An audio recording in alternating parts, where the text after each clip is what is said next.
Fala galera, vamos falar agora sobre a Gerdau SA, código de negociação GGBR, daí tem o final 3 para as ordinárias e 4 para as preferenciais. Ela apresentou o último balanço frente ao segundo trimestre de 2020 em 5 de agosto e o próximo balanço dela aí vem dia 28/10. Mas antes, aqueles avisos importantes de sempre. Se você quer de paraquedas esse vídeo, tem uma playlist aqui no meu canal no YouTube. E eu também tenho um perfil no Instagram, o link vai estar na descrição desse vídeo, em que eu explico e dou dicas desde para quem está saindo do zero aí, né? Até para quem já possui um planejamento financeiro em qualquer fase que seja. Outra coisa importante, esse vídeo não é uma recomendação de investimento, eu estou trazendo as informações públicas divulgadas pelas empresas em seus balanços, né? Em um formato mais apresentável para você, nada mais. E por fim, não menos importante, esse vídeo não reflete uma torcida para o sucesso ou insucesso da empresa ou suas cotações. Então, falando um pouco, fazendo aquele apanhado geral sobre a Gerdau aí, né? Ela é do setor de siderurgia. Uma coisa que é importante ressaltar, a Gerdau tem o GGBR, que é a própria siderúrgica, e tem a Hold, que a controla, num esquema semelhante ao Itaú com a Itaúsa aí, né? Que essa holding chama Metalúrgica Gerdau e o código é o GOAL. Daí tem essa diferencinha. Se você for se interessar com os dados que eu vou apresentar, eu recomendo analisar a estrutura dessa holding. Eu não trouxe aqui para não ficar repetitivo, fazer sobre a GBR, depois a Goal, que vai ser mais ou menos os mesmos dados.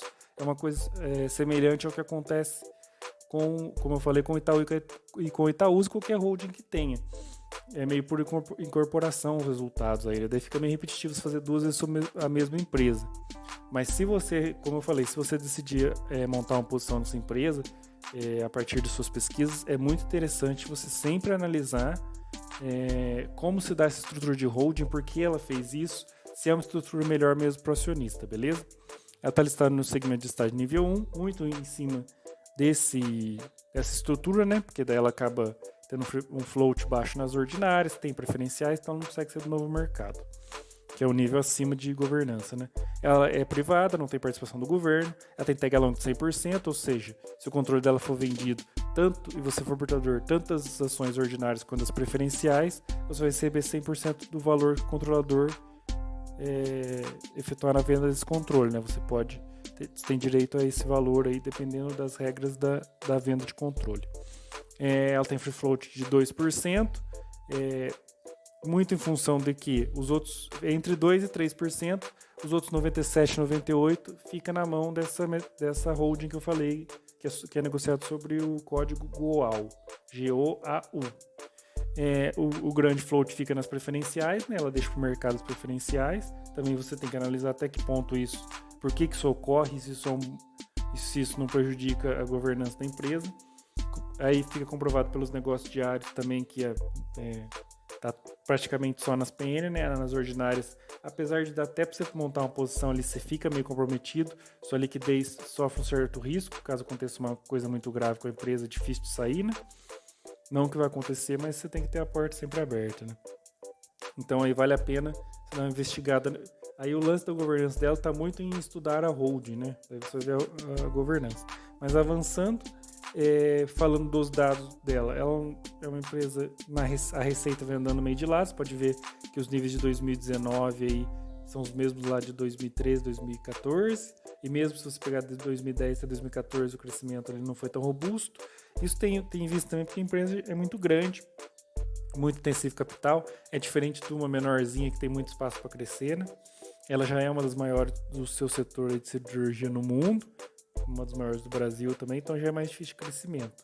Você vê que o EBITDA daí fica bem mais instável, enquanto a receita está crescendo, mantendo o patamar, ela teve uma grande queda ali em 2015, 2016, também é comoditizada, né, uma commodity que ela negocia, então sofre muitas variações do mercado internacional, a calça gangorra aí no operacional também, né, tem influência do valor do câmbio, tem várias influências aí. O resultado financeiro dela não está se deteriorando, está mantendo ali os níveis de despesas frente às receitas.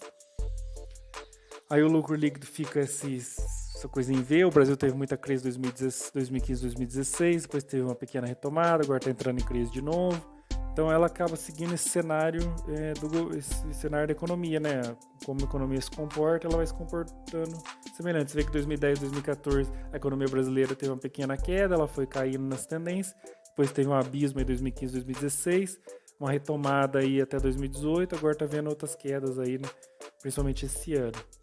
Aí o lucro cotação, como a gente sempre fala, segue, né? Você vê que ela estava ali num patamar de 14 e teve uma queda para 12, voltou para 14, foi naquele patamar de entre 12 e 14 ali, e beliscando às vezes o 10. Aí quando o lucro desabou, ela começou a desabar junto, com a crise desabou junto, chegou ali próximo ao 4 ali, em torno de 4. Depois quando teve a retomada, ela retomou também, foi lá para 16, junto com o lucro que estava chegando no máximo ali na década. Até agora tá caindo, a cotação começou a cair também, tá retomando a 14. Então você vê que de 2010 estava em torno de 14, agora 10 anos depois está na mesma faixa a cotação ainda, não trouxe muito retorno para o acionista.